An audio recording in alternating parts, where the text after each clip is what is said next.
Hi guys and welcome to episode 7 of Beat to the Punch.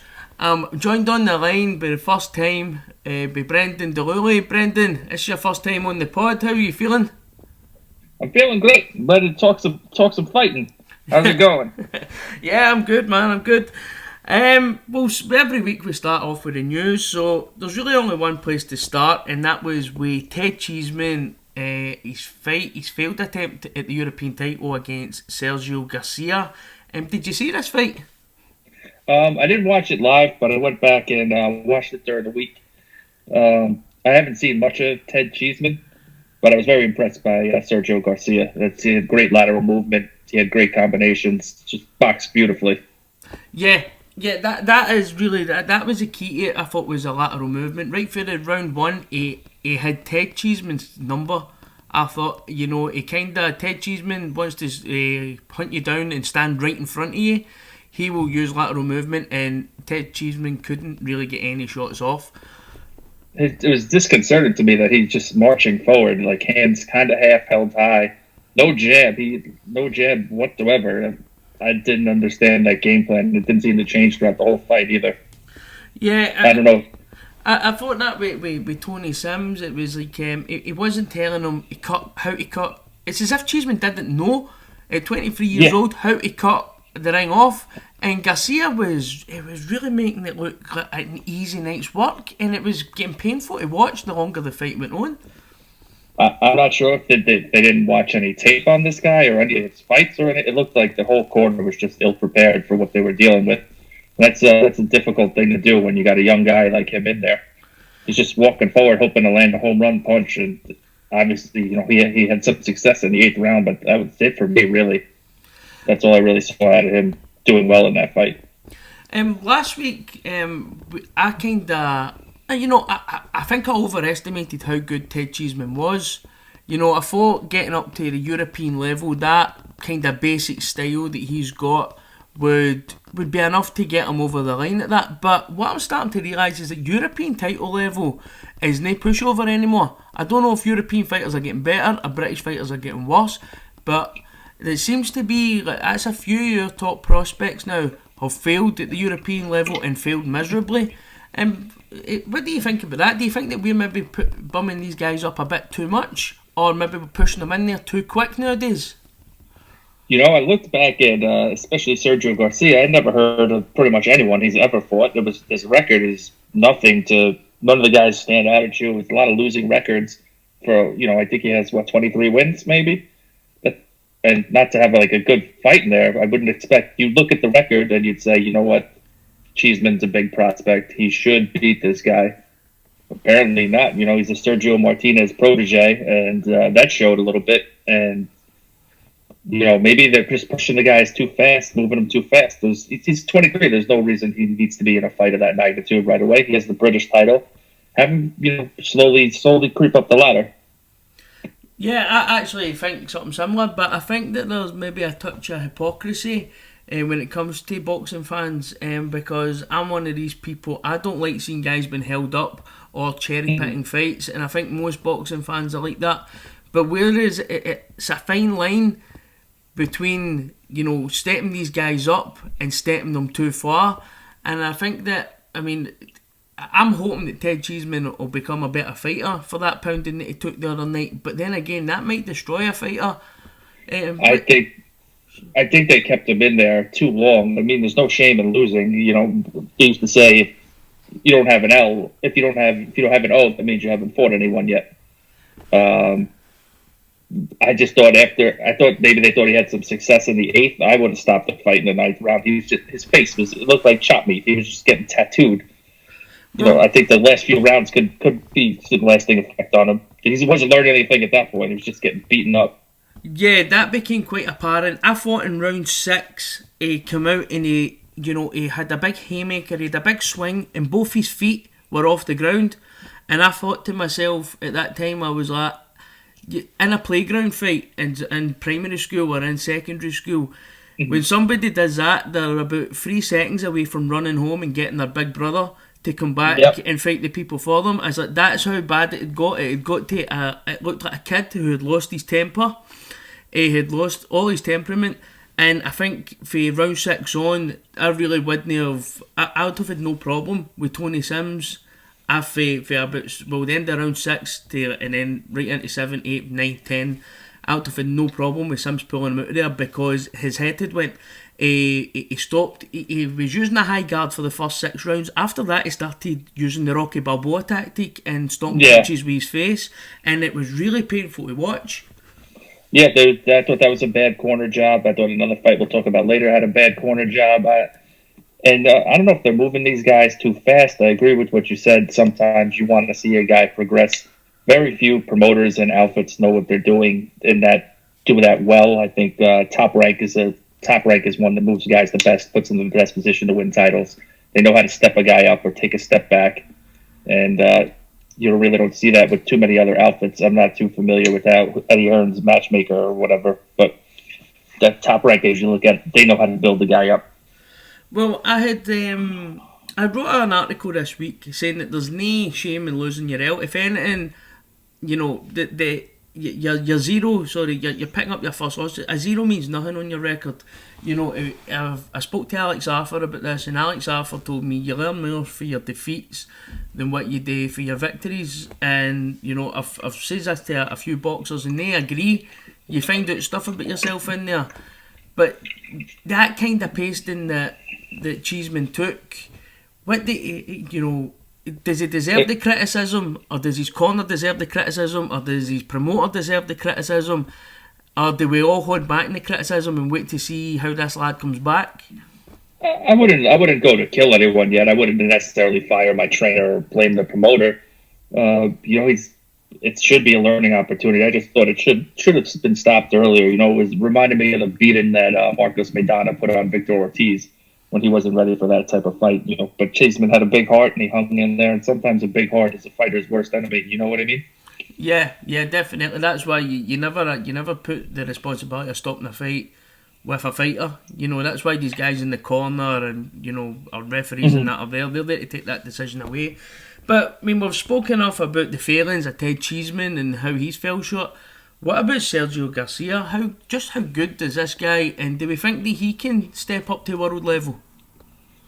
I think, the 154 it's a tough division right now. I have to see him in with someone. I think if he could get a fight with maybe Tony Harrison, he could steal a belt. I don't know how he fares against some of the other title holders, but he's definitely in the conversation for that if he wants to be. I don't know if he's content fighting European championship fights, staying at home in Spain or whatever. But I really don't know much about the guy. I know he's with, I think he's with Sergio Martinez, they were saying. So yeah, he is, maybe. Yeah. So I'm assuming he wants to move on to bigger and better things. And he's got a good style. I think his lack of punching power might hurt him as he tries to move up more. Yeah, I think you're spot on there, especially at 154. There is some real bangers at that weight division. But what was we going to say? Move on to next. Do we think that Cheeseman maybe should go back down to British level or try and find an in between? Because I think that he's maybe too good for British level. But, there's got to be something in between. They can't just be British level and then right up to Sergio Garcia. There has to be something in between there, surely, God. I'm thinking maybe. I think he should definitely have a bit of time off after this. Maybe I don't think he should be back until the early summer, maybe August. Maybe when Eddie has a card over here, you find him an opponent who's game but not too game, and you have him fight on one of the Matchroom USA cards. Give him a different look, different type of fighter, maybe. I'd seen somebody mention this on Twitter the other day, that do we think that Eddie Hearns maybe, he's kind of lost interest in the British market since he's got his DAZN deal, and has he maybe took his eye off the ball over here? I'm not sure. I don't think he should, because that's where his bread and butter is made. He's not exactly drawing big crowds here for his fights. He's not exactly, dominating the American boxing market. I think he should. That's where he made his name. I think he should focus. He should still keep his eye on the prize of being number one promoter in, the UK, and maybe, maybe get someone else, bring someone else in and have them run UK operations with passion and a fire. Yeah. Put on some better shows. Yeah. Well, just to finish up on this is a few times now we've seen these Spanish fighters who we British boxing fans kind of write off before, and that's 3 times now we've all ended up with egg in our face. Bradley Skeet get absolutely annihilated in Bilbao, I think it was, and the boy, I can't remember his name now, the boy from Newcastle. He get beat in his European fight against I can't remember the Spaniard's name, and then we've just seen Sergio Garcia come over here and annihilate Ted Cheeseman. You know, maybe Spanish boxing's on the up, and we're just a bit slow to take it up. I think the same thing happens over here once in a while. You'll bring up like a South American guy from maybe Nicaragua or one of the smaller countries. He'll fight no one, but he'll be like 23-0 with 21 knockouts, and these guys come out with the fire. They're one shot and they start burying prospects left and right. You just got to be careful with your matchmaking, I think, and bringing your fighter up right and knowing more about the guy you plug him in against. Yeah. Well, let's finish up with that. We'll move on to another one of last weekend's fights, and that was Kovalev versus Eldor Alvarez. Did you see this one? Yes, I watched this. Unfortunately, I wasn't able to watch it live since it started so late over here. I'm not sure what the game plan was with that, but having a fight start after midnight, isn't going to grab too many eyes, especially on the East Coast in this country. Yeah, that seems quite weird. Maybe in the UK we're maybe a bit more acclimatised to doing stuff like that because we watch so many American fights. But for an American fan, that must have been right out your comfort zone. I would have been better off being over with you guys and getting up at 6 o'clock in the morning to watch it than having to stay up till 1:30 on the Super Bowl Sunday. Yeah, I could imagine you didn't remember much of the fight. No, I watched it. I thought Kovalev boxed beautifully. I think his pairing with Buddy McGirt, who I think is a very underrated trainer. A lot of people don't like him here, but I do. His coaching in the corner was perfect. Having him move his feet closer to land his jab and his punches. I thought Kovalev, he just boxed. He boxed brilliantly. Yeah, I've got a lot of egg in my face because I thought Kovalev was finished. I thought that. Oh, you're far from the only one. You're far from the only one. Yeah, I thought that maybe he just didn't have the heart anymore for it, and within 2 rounds of watching that fight, I realised I was like, this is a different Kovalev. You're seeing glimpses of the old Kovalev, maybe the body, maybe he's just not sharp. He's not got something there, but I think even when you watched his footwork, and I think it was the first round or the second round, he was on his toes, he was in and he was getting out, and and I was thinking to myself, I can't remember the last time I seen Kovalev fight like this. He's not just in there looking to, land. He's actually thinking about what he's doing. He's making sure Alvarez isn't landing, and at the end I thought, it ended up quite boring because Kovalev it was so one-sided, and Alvarez did nothing. I was wondering I didn't know what the hell Alvarez's game plan was. I like Mark Ramsey as trainer too. It's like they went in there figuring they were just going to roll this guy up in a couple rounds, and after he couldn't hit a big shot, there was no other plan, no nothing. Yeah, it was just a one-sided Kovalev boxing clinic.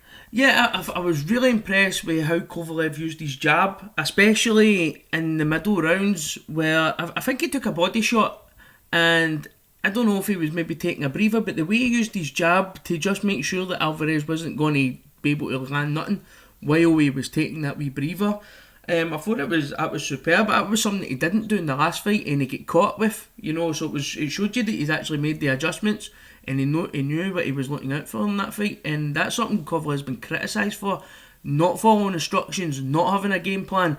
But it just shows you how good this guy still is at 35-year-old. It shows you what he still is when he actually puts his mind to it.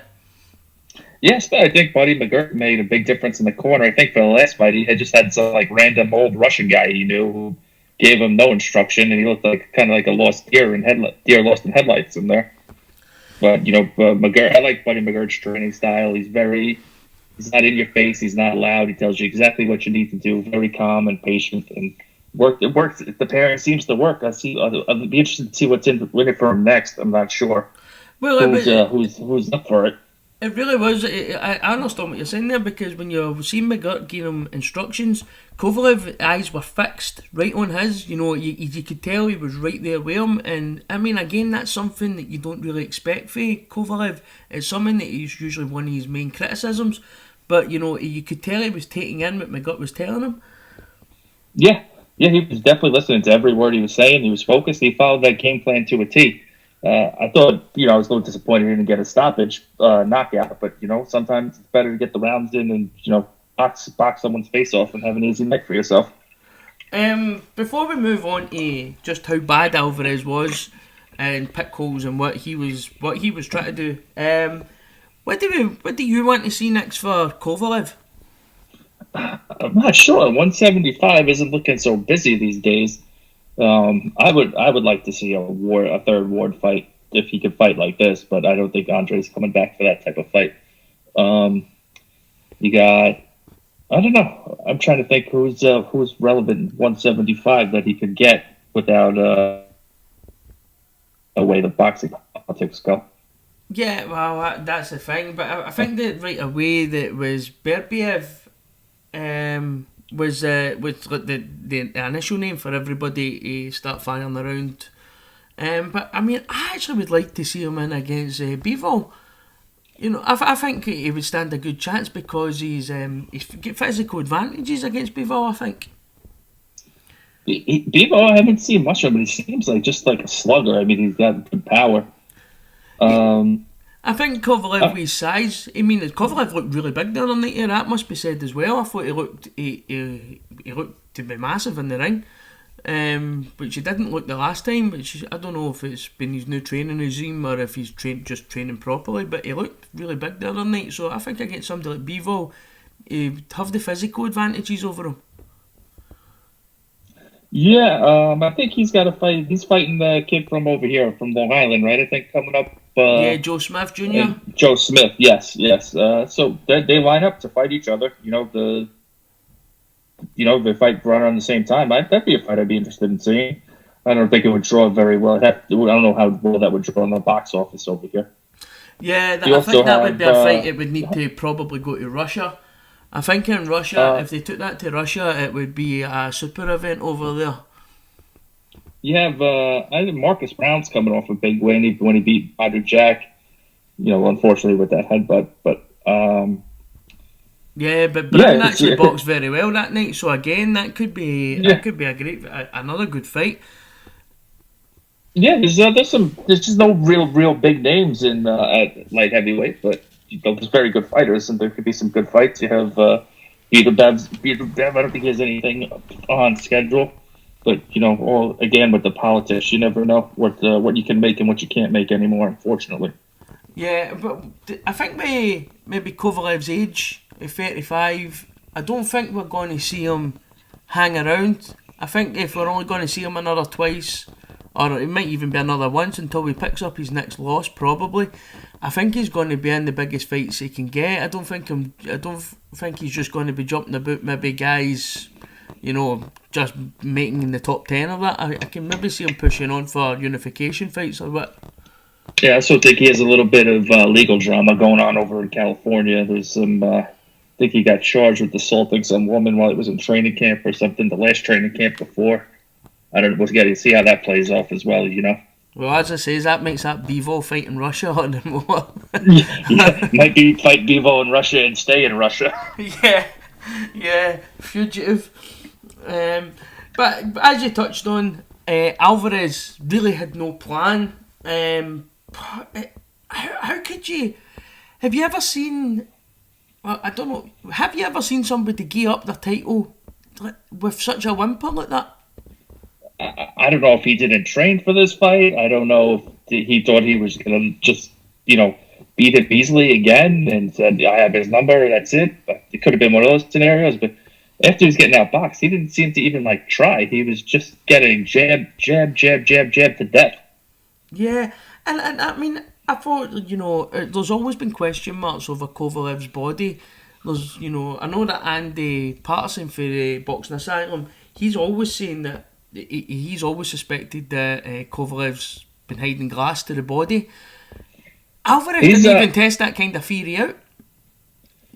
I don't know. I don't know what that. He was just terrible. I gotta say, he just flat out stunk in this fight. He didn't do anything. Yeah, He said it after. He's just better than me and beat me. He didn't even really seem to give a shit, which is unfortunate. I guess he got a nice payday, and maybe he's happy with that. yeah. It seems like a bit. I don't know. It just didn't sit right. It just seemed like go and try. Put at least at the very least push the pace. Even if you're getting destroyed, make Kovalev fight. He's 35 years old. There's questions about him living the life. So, if you were to push the pace, he might gas out by the 10th and 11th, 12th round, and then you can get your successes there and maybe stop the fight. But Kovalev's not known to be an inside fighter either. Work your way inside and beat him up to the body. Try, you got to try something different besides standing there at the end of a left jab, right hand combination all night. Yeah, it really was painful to watch. As I say, I found it hard to watch the fight because I'm making more of an effort to keep it on than what the guy that I'm watching is making to keep in the fight. So it's never a good combination, that. No, for sure not. But that's us finished up on last weekend's action. So we'll move on to some other news that's been breaking during the week. And there was a tweet sent out by Chantel Cameron saying that she was leaving Cyclone. She was kind of leaning towards that she was being treated as a second-class citizen, claimed that she had suffered emotional distress and isolation. Did you see anything about this? I read it after you sent it to me, but she joins a long list of people who have left Cyclone Promotions with with grievances. Starting with, I'm sure the most famous one is Carl Frampton. Then you had Conrad Cummings leave them. I forget the other guy who left them. One of the Irish brothers. I forget his name. He left them as well. I'm not sure what they're doing over there, but don't know too much about Cyclone Boxing or their businesses, but it's definitely not a good look for them. And I wouldn't shock me if Josh Taylor eventually leaves them as well.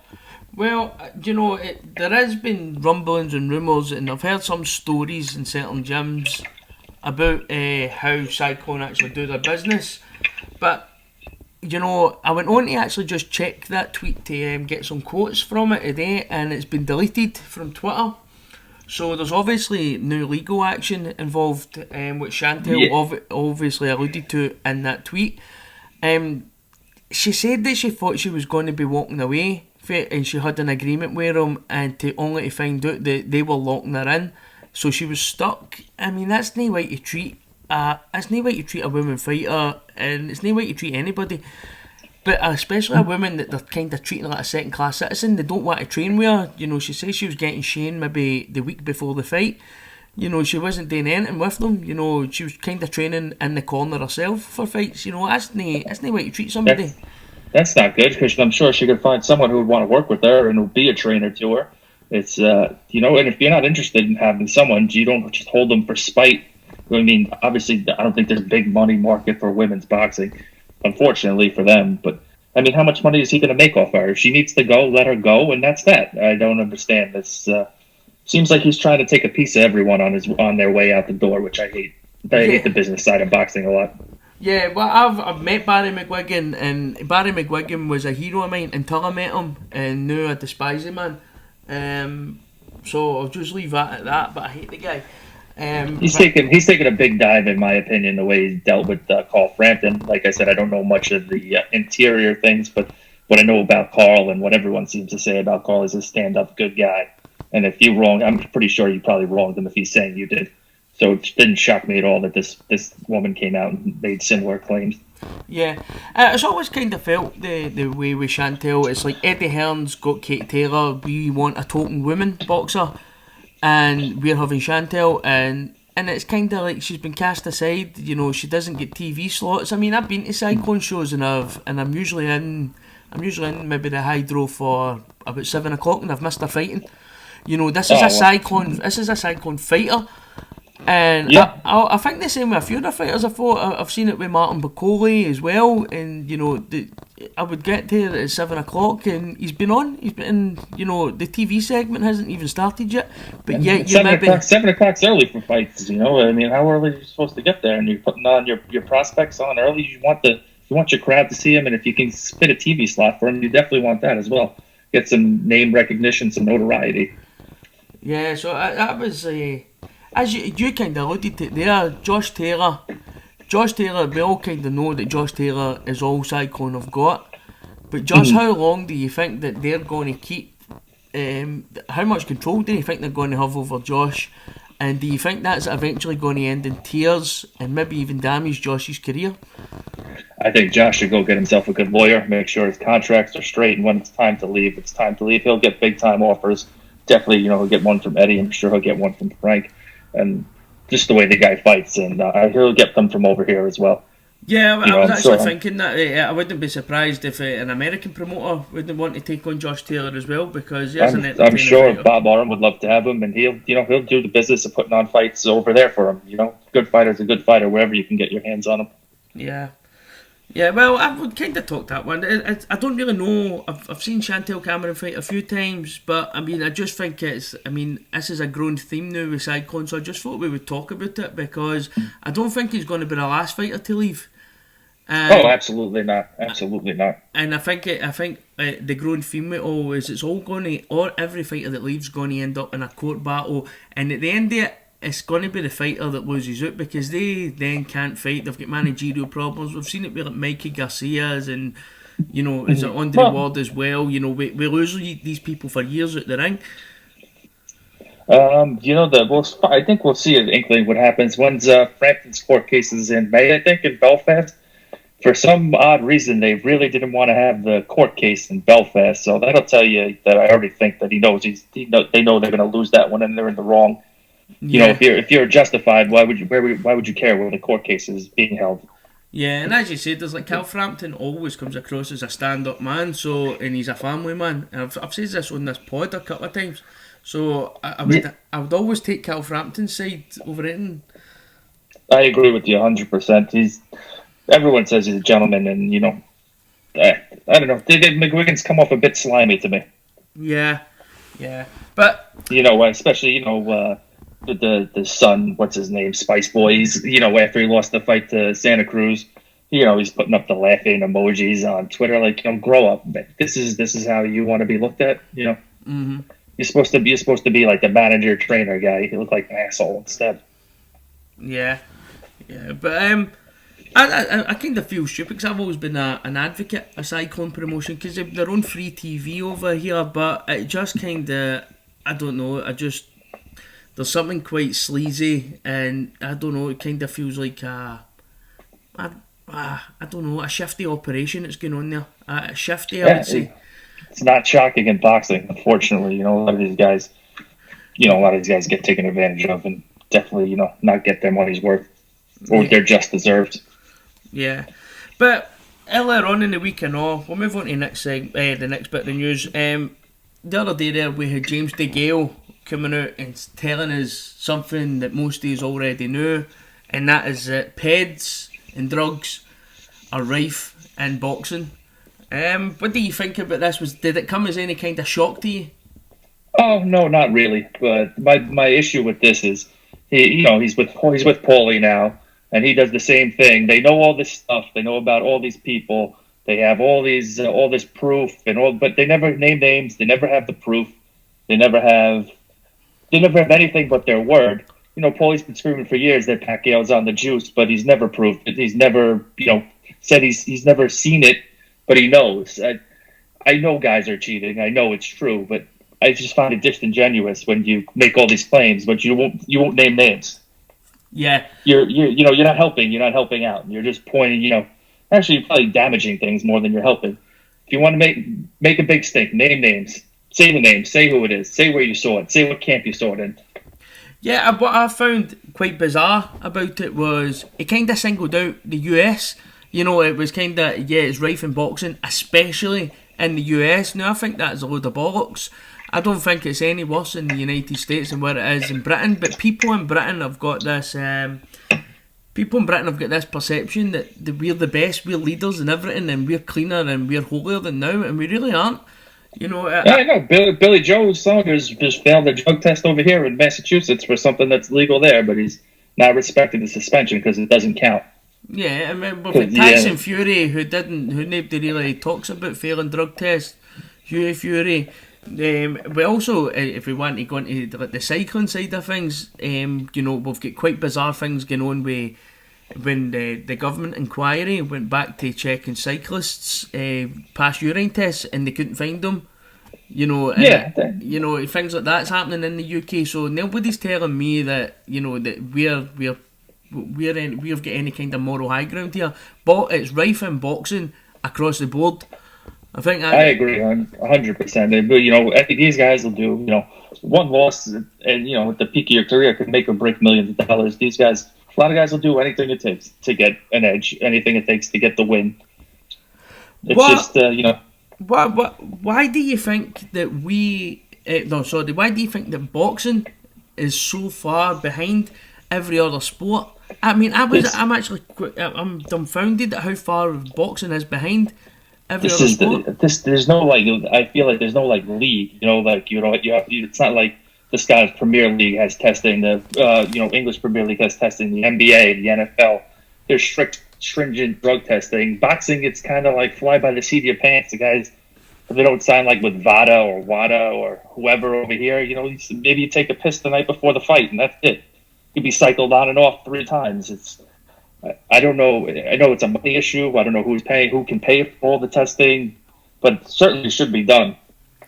Yeah, I mean, I don't see how it can be so difficult to have an organisation that just goes around every governing body and test boxers 24/7. That's it. I mean, we've seen guys like Lance Armstrong and his full team, and not only Lance Armstrong, the full near enough everybody in cycling was doping. But these guys had that good a system as like were doing blood transfusions. You know, they could actually, you know, that's how sophisticated this can get. But to think that boxing puts in so much trust into a boxer who could potentially be in multi-million-pound or multi-million-dollar fights, it just seems ridiculous, and it just kind of seems disingenuous to me. I don't think it is. I think it's hard to test these guys. The main fights are easier, but you know what about the guys that open the bottom of a card? You know, this guy's 3-7 fighting. You know, a guy who's 1-0. If this guy, you got to pay for drug testing on his own, he's probably only making a few £100 or, you know, a few $100, and probably drug tests probably cost almost as much as his purse half the time if he's got to pay for it himself. Yeah. I actually think that doping is rife in the small halls scene because of that very reason. It's too expensive to monitor it. I'm not saying that nobody gets drug tested in small hall, but it'll be like 1%. Really, you know, I think that's really something that I don't really know how you could fix that, because boxing hasn't got enough money at the levels already to even pay guys. I don't see how we could bring in testing, but at the very top level, there's no excuse. I don't think there's any excuse. No, it's a life or death sport sometimes, and you shouldn't have guys, you know, cheating with performance enhancing drugs. Or to me, it's just as bad as having loaded gloves. It's, you know, you can seriously hurt someone. That's exactly what I say. That for me, it's like Louis Rester, who did that to Billy Collins. It's the exact same thing. You're just loading the glove for the other side. That's what, if you ask me, that's all you're doing. Yeah, no, it's cheating. It's cheating, and it's cheating dangerous. It's, you know, this isn't like baseball where, you know, the guy's going to hit extra 6 home runs. In the grand scheme of things, who gives a shit? All he's hurting is himself and his body. This is you're punching someone in the head. Do we think that James DeGale doesn't know for a fact that there is certain boxers that he knows is dope, or boxers of the past that is dope, or trainers that he knows whose fighters dope or he encourages, and he's not saying? I think that's 100% true, and that's why, like, you can say, you know, he believes it, especially over here. So then mention. You don't even have to say the fighters. You can mention where you saw it, what gyms you saw it in. You know, you're not providing any information besides it sounds like, you know, oh, I know. So, and you know, and everyone's cheating, but maybe that's why I lost a couple times. maybe give us some more information. Maybe people will investigate, but just making like outlandish. I wouldn't say outlandish. That's probably not the right word. Um, just like a generalization, like everyone's cheating. Yeah, Okay, a great. blanket claim. Yeah. That's like going to work and saying everyone's a lazy son of a bitch, but me. Yeah. That's it. How can you obviously want change if you're not going to start dealing with the problem? Which is And obviously, he doesn't because he'll be blackballed and or face defamation lawsuits or whatever. I'm sure. But it definitely is an issue in boxing. I just hate when these guys try to tackle it this way. just to finish up on this. Are we as fans again hypocritical? Because we want a hard stance. Now I wrote an article about this, and it was: do we actually want a hard stance, or is it only when it's fighters that we don't like or we've no care for? I.e. Canelo Alvarez or Evander Holyfield or Vitaly Klitschko, all drug cheats. But yet we never really talk about these people being drug cheats. But yet if No, it's that's because I think they get it. A lot of the fucking mainstream media will ignore these facts because these guys are the big money tickets in the in the sport, and they don't want to give it any more of a black eye than it has in some circles. Also, they don't want to be denied access to these guys. Boxing is a bit of a cesspool, if you ask me. Everyone's kind of scratching each other's backs and ignoring certain things for their benefit. Yeah, I mean, even guys like Roy Jones Jr. Now we all know that Roy Jones Jr. failed the drug test, but I mean, I still love to watch Roy Jones Jr. So I don't. It doesn't deter me from watching Roy Jones Jr. It doesn't cross my mind. Yeah, If it's it's like one of the ones where I question myself, like how serious I am about a clean sport. yeah. You want it to be totally clean, but then when it's a guy you like and love, obviously everyone has their bias. They'll be, you know, he slipped up one time. I'm sure he hasn't been doing it all the time. Yeah, yeah. It's that way we You can know, kind of justify in it in once, can we? yeah, yeah, exactly. But not to finish up on a negative note with the news, so let's talk about Teofimo Lopez. He's really getting the top rank treatment, isn't he? They're really building a star there. Oh, I think he has the look. He has his hand speed is unbelievable. He's only 21 years old, and I think his last this Diego Magdaleno fight, that's a huge step up. The guy's challenged for 2 world titles. He just beat him pillar to post. Yeah, I don't know how long he'll be at 135 for, but man, he's someone I'll watch every single time they're out now. He's just explosive power. He's got good footwork. He looks like the total package to me. he's got the killer instinct. He's got a bit of badness. He's got a bit of that Bud Crawford, fucking evil killerness in him. And I love that in a Yeah, fighter. that knockout was that was the other corner I mentioned earlier that I thought did a terrible job. That guy shouldn't have even been out there in the 7th round. Not the 4 rounds. He should have. That was it. He didn't have a shot in hell of winning that fight. We kind of seen his cockiness doing the backflips in the ring. Do you like that in a fighter, or do you think that's too much? Or You know what? He's 21. It doesn't bother me. It doesn't bother me. Backflips. He's excited. Big fight on ESPN. Drilled the guy. Apparently, he said I didn't watch much of the build-up, but he said the guy is, talking about his father, talking about his family, talking about him. So you know what? I like a bad boy once in a while. For me, no harm, no foul. yeah, that's absolutely how I feel about him. I think anybody that can be that cocky means that they've got the utmost belief in their own ability. Because he's no scared of putting a target in his aim back, which I love. I love that in a fighter. Yeah, and you know what? It makes him a polarizing guy too, because people will like him, and then people will absolutely fucking hate that. They will hate him, hate him, hate him for this. Oh, he's disrespectful to the sport. I can't wait to see him get beaten. That's kind of what you want as a fighter. You get the attention from both sides. Guys who want to see him because he's great, and guys want to see him because they want to see him lose. Yeah, yeah, definitely. I've seen Chris Mannix. I don't know who he's with now, but he used to be with Yahoo. I think he's with.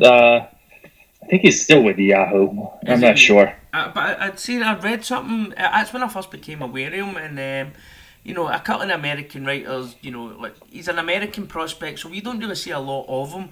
But I'd seen Chris Mannix quite happily say that this lad is the future of boxing. Yeah, he's quite happy to put that tag on him, and I thought that was a bit early.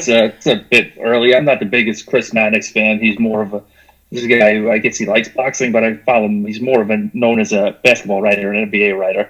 So his takes aren't exactly always the best. But is he the future of boxing? That's a bit of an outrageous statement. I think he's got a big, bright future. I like watching him. He's only had 12 fights or 13 fights, and he hasn't really, stepped up a level. He's only 21. He's got plenty of time. I don't like putting labels like that on young guys. It's not fair. Yeah. Well, as I said, he's an American prospect, so, we hear his name because we read American writers and we kind of follow the American media. But I've never sat down and watched the lad before. I watched him his knockout against is it Magdaleno? Mason Menard. And no, I just watched his last knockout there at the weekend on the top rank card, and I was impressed with the boy. I was like, well, he does look as if he's definitely got something, so definitely be looking out for him. But Top Rank and Bob Arum seem to be putting a lot into this boy. And if Bob Arum knows what to do is how to make a star, do you think they're gonna? Do you think he's got the real goods, or is he going to be like another Alex Saucedo when he maybe step up? He'll maybe just fall short. I trust Top Rank more than almost any other promotional outfit when it comes to building someone up the right way. I saw they want him to fight again in like a month or two, and then they're planning on having him headline a card at the theater at Madison Square Garden in July, which would be nice for me at least. I'm sure they keep building him this, give him like another veteran. Well, I don't know how much longer he can make 135. He's a big guy. I think he's like 5'8", 5'9", and he looked chiseled on Saturday. So I think they said by the end of the year he won't be able to get to 135 anymore. But so I don't think he'll get a title shot at 135. The belts are all hung up. When he's he'll be moving up to 140 next, and he's moving up to a division that is sizzling along quite well. It's kind of simmering there, and it's about to explode. We've got Regis Prograis, we've your Josh Taylors, we could have Teofimo Lopez getting in there. We have is it Rodriguez? Is that what you call him? The WBC champion. Yes. Yeah, we have all these guys. They're kind of just simmering along. The potential fights between them all just brewing. But, he might be coming up just at a time where, he's going to be there just for that division erupting. Yeah, that's a good thing for him. And I don't know if you want to throw him into the fire with some of those guys you named right away. He's only, like I said, 21. That's it's a baby. But he's calling out Lomachenko right now, so he's obviously not going to get that fight. But he believes in himself, and I think I just trust the way they build guys up. When they think he's ready, they'll put him in. Yeah. And we'll see what happens. I think he knows he's got something on his hands though, and he usually builds those guys the right way. Yeah, if one thing, Bob's built so many fighters over the years, so he is probably in the best hands out there. So I'm excited to see where he goes from here. Like he's the guy I said, he's on TV. I'll definitely try and watch it. If he's fighting around here, I'll definitely go. Well, we'll finish up with the news there, and we'll move on to the previews. Little black submarines, operator, please put me back on the line. Told my girl I'd be back, operator, please. This is wrecking my mind. Obviously, the only fight I've really marked down this week to talk about, so we'll kind of talk about the fight and maybe a bit about the man himself, but it's Gervonta Davis. He's going to be fighting, it's not Abner Mares, it's Hugo Ruiz after the Abner Mares fight collapsed. That was a bit of a gutter, to be fair. But does this one do anything for you? He should roll this guy in 2 rounds. There's nothing to. Hugo Ruiz, I don't know anything about him. I know he's 23-0 with 21 knockouts. I know he's going to get knocked out. Tank is Tank. He beats guys like this. He hasn't stepped up yet. Still a young guy, but I'm not really a big fan of his, mostly for his outside the ring antics. I've got to admit, I actually couldn't believe it was this weekend that this fight was on, because after I found out Abner Mares wasn't fighting anymore, I just kind of lost interest. I was like, because it's not going to be anybody decent if the show even still goes ahead. So, Yeah, I don't know, it's kind of just summing up Tank's career now for me. That yeah. it's It's just on passing him by. Saturday. If I'm home, maybe I'll watch it. If if me and the wife going out for dinner, a couple drinks or something, I won't watch it. I'll watch it the next day. I could care less, to be honest with you. Yeah. Yeah, but Well, what do you... most of his career, I could care less. The guy, he's always crying about he wants to leave Mayweather, that blah blah blah. He never seems to want to put in the work. He never seems to want to step up and fight someone who's decent. He just seems to want to be rich. Yeah, well, it's like, I mean, there has been stories about him, he stole for Floyd and stuff like that. Floyd had gave him money for his mother, and Tank had kind of pocketed it. Stories along the lines. I don't know it inside out, but yeah. So he blames Floyd for everything. But could you blame Floyd for sabotaging somebody's career if they was kind of taking advantage? But what do you think about the full thing that he's got going with Adrian Broner? I think whoever his handlers are should keep him as far away from him as possible. Obviously, that's not going to happen. The guy, he's from like one of the worst parts of this country, one of the shittiest cities of one of the shittiest parts of Baltimore. Pretty much, if you ever seen the show The Wire, that's where he's from. So I don't expect him to be a clean cut, well polished guy, but also don't expect you when you made some money to still be living and hanging out in that area and keep doing the shit you were doing when you were a kid. But that's who this guy is, and I don't think he'll change. He doesn't live the life like Floyd lives. Floyd is Floyd. He's a lot of things, but one thing Floyd isn't is a party boy. He's always at weight. He's always in shape. Gervonta Davis missing weight, doesn't seem to care. He just wants to get paid, wears big necklaces, and generally act like an asshole. What do you think it is about What do you think it is about Adrian Broner's personality that seems to draw these young guys in? Because we've seen Errol Spence kind of kicking about that scene with Broner and all, and I can't think that any of these guys look at Adrian Broner's career and think to themselves, "Oh, that's how I want my career to turn out." Surely. I think Errol's taken a step back from him. He thinks he's a bit of a clown. You know what? If you want to be Adrian Broner, you want to act like an asshole, have a bunch of money and a shit career, go ahead and knock yourself off. Some of these guys are, they're about business. They want to be titleists. They're fighting for money, legacy, everything. And, if I'm any of these guys, you stay as far away from Adrian Broner as humanly possible. No, we'd seen that Eddie Hearn had been trying to sign him just a few months ago. Do we think that if he gets away for like the Mayweather promotions and maybe gets like a decent mentor in his ear, somebody will actually fucking tell him like where the line is and he's not to cross it, kind of keep him top of him?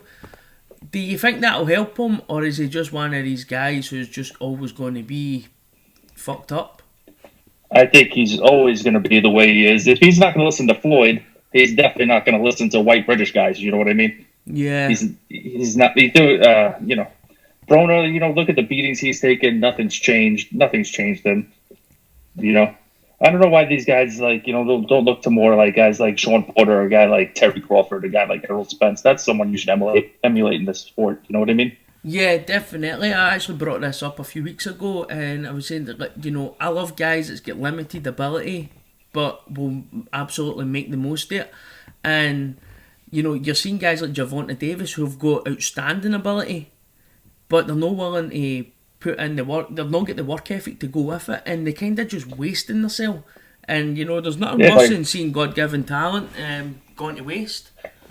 Yeah, it's like from the movie The Bronx Tale. There's nothing sadder in life than wasted talent. And I think I don't want to write off Tank. What is he? 24 years old, 25 years old yet? But that's definitely the path he's going down. He's. I bet you he doesn't make weight for this fight. I have no idea if he's in shape or not. I bet you he doesn't hit 130. Yeah. Well, to be fair, nothing would surprise you with Tank. To be fair, but he's he's not really doing a lot with his career, so you can't really talk a lot about him. He spends most of his time putting stupid videos on Instagram with, as you say, the Eddie Broner. So We've not really a lot to talk about him for on a boxing podcast, so I think we can just leave him there. Yeah, sure. We'll just move on to the last segment now, and it's my favourite bit, and it's called Must See.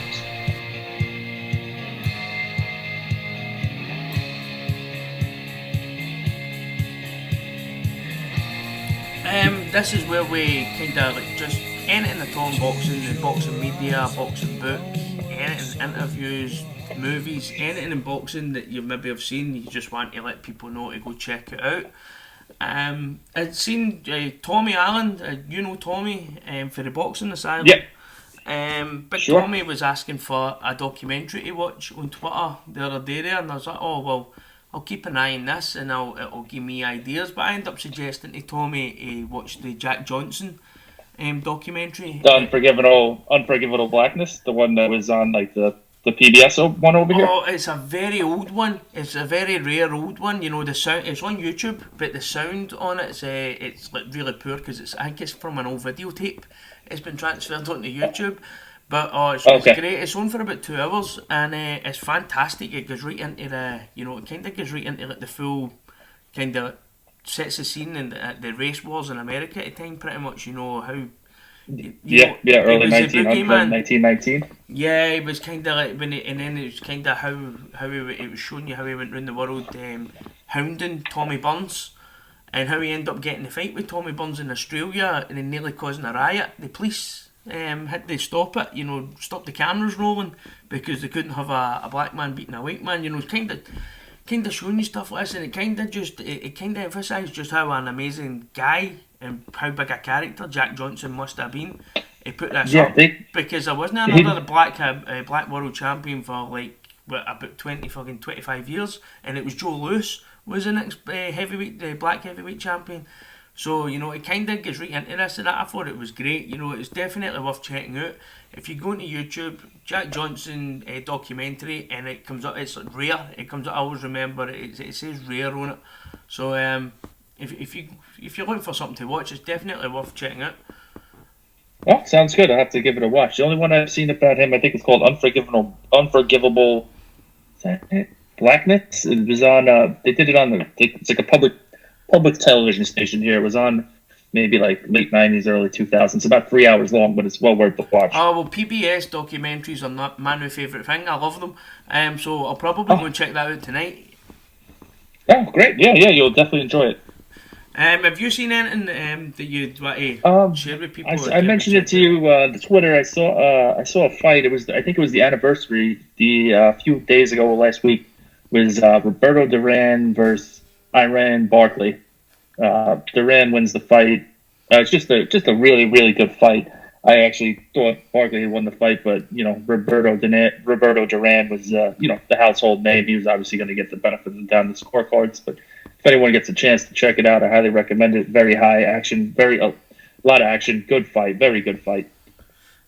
Just on Roberto Duran, I've said to you just before we come on live. I was saying I'm going to check this one out tonight. Actually, once we stop recording, because you were telling me about it. But see, just on Roberto Duran, just how highly do you rate Roberto Duran? For me, he's one of the top 5 guys of all time. Yeah. Just moving up from 135 to 168 and still winning is that's crazy. No one's doing that today. Yeah. The guy hit like a mule. Just a real tough guy. Mean bastard too. He had it all. He has it all. Yeah, man, and I love that when you watch him talking, and he seems like this such passionate guy, and then you see him in the ring, and he's a fucking animal. You know, he's just he strikes fear into you. You know, he's kind of get that Mike Tyson fucking aura about him. You know, just a scary bit. You don't want to be standing across from him, especially at lightweight. Just an absolute monster. Yeah, I'd actually read his book. It wasn't an autobiography, but you know, the Hands of Stone. And he was telling you in that like, you know, he wanted to kill people in the ring. When he was younger, he just wanted to kill them. He didn't, you know, it wasn't. He wasn't getting in there for like the sport or you know, like fucking as a sportsman or a professional capacity. He was actually literally wanting to kill people in the ring. And you're like, fuck. The way he looked, I 100% believe that he's not lying, and that is the fucking truth. Yeah, man, he's a fucking badass. So that's definitely one to check out. I'm actually going to go and check that out once we stop recording. It was at the end of his career. I guess he must have been like 38, 39 years old. But still, it's a good fight. I'm partial to Iran Barkley because he's from around here, and he lived a tough life. Thankfully, he's finally back on his feet and doing well these days.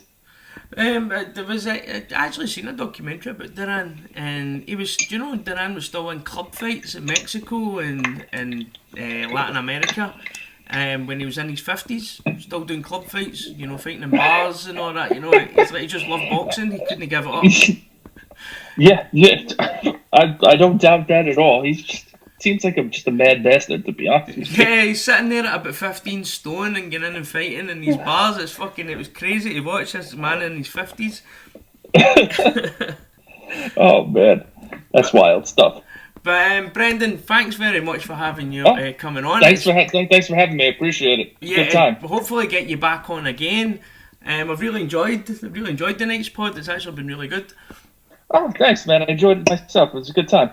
Yeah, well, once again, thanks very much for coming on, and thanks to everybody for listening. And we'll catch you again next week.